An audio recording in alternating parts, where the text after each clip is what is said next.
মানুষের জীবনের চালক হল ভয়।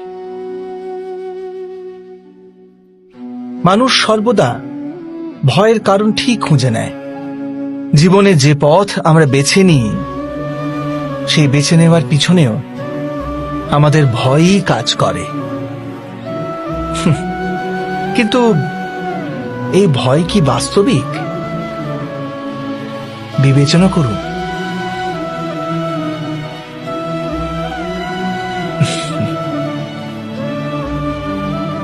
ভয়ের অর্থ আগামী সময়ের বিপত্তির কল্পনা।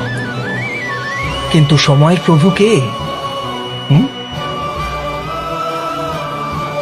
না আমরা সময়ের প্রভু, আর না আমাদের শত্রু অথবা আমাদের প্রতিস্পর্ধী। সময় তো ঈশ্বরের অধীনে চলে।